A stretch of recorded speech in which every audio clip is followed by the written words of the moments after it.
Halo teman-teman, selamat datang di channel saya Ardi Novianto Putra. Dan kali ini kita akan bahas mengenai penggabungan indikator ya. Jadi kalau teman-teman melakukan analisa dan kemudian mengalami kesulitan ya, pastikan identifikasi kesulitannya apa. Pada dasarnya kan dalam melakukan analisa teknikal, pertama yang perlu kita cari itu kan tren ya. Nah, setelah kita ketemu trennya ke arah mana ya, dan tren itu juga dibagi menjadi tiga, ada tren naik, turun, dan juga sideways. Nah, kalau sudah ketemu nih misalnya trennya naik nih ya, terus langkah selanjutnya yang dicari tahu adalah kekuatan dari tren tersebut. Ya, kekuatan dari tren ini berarti tren naiknya ini masih cukup lama atau sudah mulai melemah.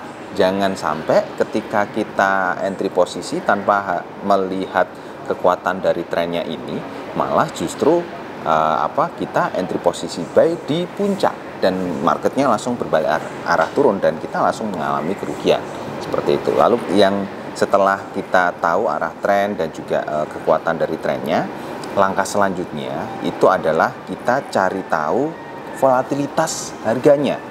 Jadi dengan mengetahui volatilitas harga ini, kita akan tahu nih bahwa pada saat kita entry posisi ini dalam menentukan target profitnya itu kita bisa lebih tinggi ya, lebih jauh target profitnya atau malah lebih pendek.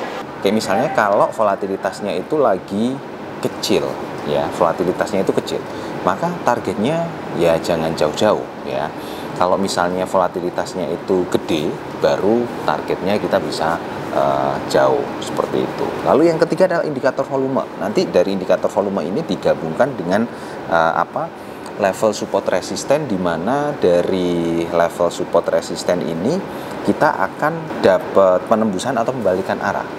Kalau ciri-ciri ketika terjadi penembusan itu adalah ketika harga itu mendekati level support dan kemudian diikuti dengan volume transaksi yang naik, baru itu terjadi penembusan harga di situ seperti itu. Nah, langsung saja kita praktek ya teman-teman untuk melakukan bagaimana cara penggabungan indikator itu sendiri. Pertama yang perlu kita cari itu adalah tren atau arah dari marketnya.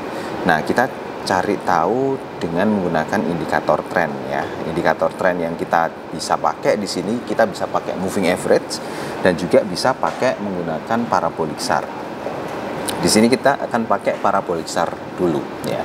Nah, di sini kita tahu bahwa arah dari trennya itu turun ya teman-teman, karena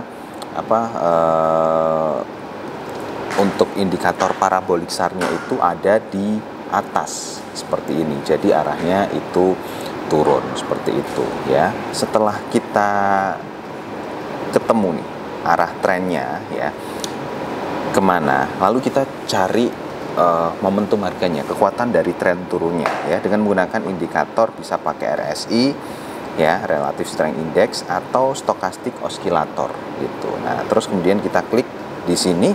Ini indikator stokastik sudah muncul ya teman-teman, dan kita bisa lihat bahwa di indikator stokastik ini, indikator ini sudah mendekati level 20, di mana level 20 ini adalah level jenuh jual ya. Kalau sudah melewati level 20 berarti marketnya itu sudah jenuh jual, dan kemungkinan besar market itu akan berbalik arah naik ke atas seperti itu. Nah, tapi dalam kondisi ini kan dia masih belum melewati ya, berarti masih ada potensi untuk market itu akan terus turun ke bawah seperti itu. Nah, setelah itu kita cari tahu volatilitasnya, apakah volatilitasnya itu tinggi atau rendah dengan menggunakan indikator Bollinger Band ya. Nah, di indikator Bollinger Band ini kita bisa lihat kalau sebarannya itu melebar ya, untuk indikatornya itu melebar, yang artinya volatilitas di sini itu mulai meningkat. Artinya kita bisa ambil target yang lebih jauh ya, yang lebih jauh.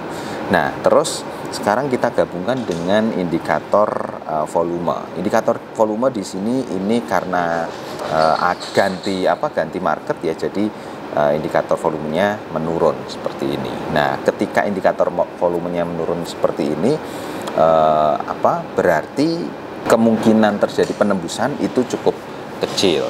Nah, sekarang tinggal kita cari tahu level supportnya di mana.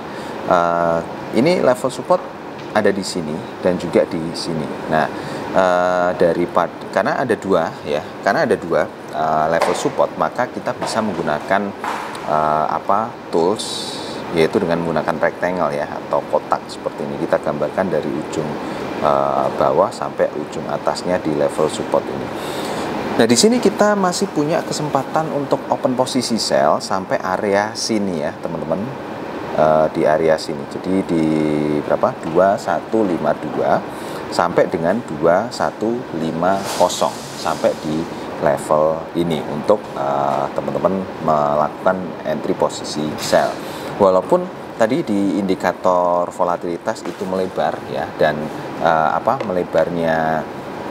melebarnya indikator volatilitas ini menandakan sebenarnya kita bisa mengambil target yang lebih jauh, tetapi kita harus berhati-hati juga. Ada batasan pada indikator volume dan juga dibatasi juga dengan area level supportnya seperti itu.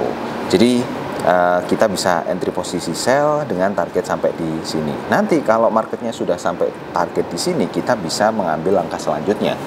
Tinggal dilihat dari volumenya, volume transaksinya apakah naik atau turun. Kalau naik berarti ada potensi dia akan menembus level support dan akan turun makin ke bawah seperti itu ya.